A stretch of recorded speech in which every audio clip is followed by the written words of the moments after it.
இந்த சின்ன புழுவை எல்லாரும் சாதாரணமாக தான் எடை போட்டுட்டு இருக்கோம். நம்ம நினைக்கிற மாதிரி இது சும்மா மண்ணுக்குள்ள ஊறக்கூடிய ஒரு ஜீவன் மட்டும் இல்லைங்க.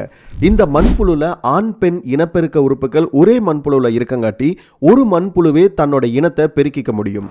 நம்ம ஊர்ல வயல்லையோ காட்டுக்குள்ளேயோ மண்புழுவை பார்த்தா சீன்னு நினைப்போம். ஆனா இந்த மண்புழு இருக்கு, இது ஒரு பவர்ஃபுல்லான எர்த் மூவர்னு உங்களுக்கு தெரியுமா? ஆமாங்க, மண்ணை அப்படியே புரட்டி போடுறதுல இதுக்கு நிகர் வேற யாருமே இருக்க முடியாது. ஒரு வருஷத்துக்கு 1 ஏக்கர் நிலத்தில் இருக்கக்கூடிய மண்ணை இதுங்க 10 டன் வரைக்கும் கிளறி விடுமா. நம்பவே முடியல இல்லையா? நம்ம ஊர்ல 1 லாரி மண்ணை கொட்டுனா எப்படி இருக்கும், அந்த மாதிரி வேலையை இந்த சின்ன குட்டி மண்புழு தனியாளா செஞ்சுக்கிட்டு இருக்கு. அதனாலதான் மண்புழுவை உழவனோட நண்பன் அப்படின்னு நம்ம சொல்றோம். அது மட்டும் இல்லாம இந்த மண்புழு இருக்கு, இது ஒரு சூப்பரான உரம் தயாரிக்கக்கூடிய ஃபேக்டரின்னு கூட சொல்லலாம். 1 கிலோ மண்புழு இன்னைக்கு மார்க்கெட் ரேட்டுக்கு கிட்டத்தட்ட 500 ரூபாய் 600 ரூபாய்க்கு வித்துக்கிட்டு இருக்கு. இதோட மண்புழு உரம் இன்னுமே அதிகமாக கூட இருக்கு. இது சாப்பிடக்கூடிய கழிவுகள் எல்லாமே செடிகளுக்கு அவ்வளவு சத்தான உரம்.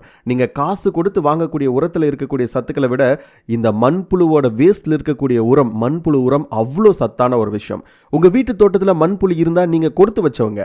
அப்புறம் இன்னொரு முக்கியமான விஷயம், இந்த மண்புழு பூமியோட டாக்டர் மாதிரியும் கூட.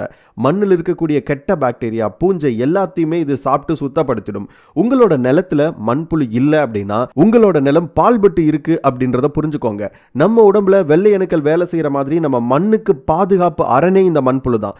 ஆச்சரியமா இருக்கு இல்லையா? பார்க்கத்தான் சின்னதா இருக்கு, ஆனா இது செய்யக்கூடிய வேலைகள் மலை அளவுக்கு பெருசு. இந்த உலகத்துல ஆயிரக்கணக்கான வகையான மண்புழுக்கள் இருக்கு.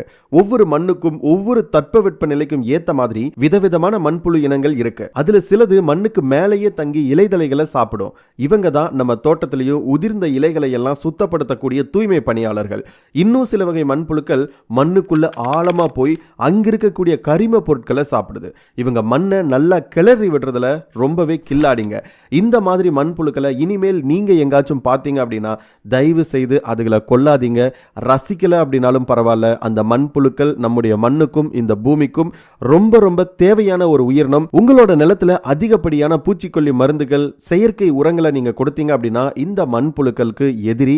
இந்த மாதிரி இன்னும் நிறைய இன்ட்ரெஸ்டிங்கான ஷார்ட்ஸ் பார்க்கறதுக்கு நம்மளுடைய சேனலை மறக்காம சப்ஸ்கிரைப் பண்ணிக்கோங்க. இது மட்டும் இல்லாம லவர்ஸ் டே February 14 இருக்கு இல்லையா, அதுக்கு அடுத்த நாள் February 15 உலகளவில் மண்புழுக்களுக்கான நாளா எர்த்வார்ம் டே அப்படின்ட்டு செலிப்ரேட் பண்ணப்படுது. அடுத்தடுத்து இன்னும் நிறைய ஃபேக்ட்ஸ் பார்க்கலாம். சப்ஸ்கிரைப் பண்ணிட்டு வெயிட் பண்ணுங்க. பை.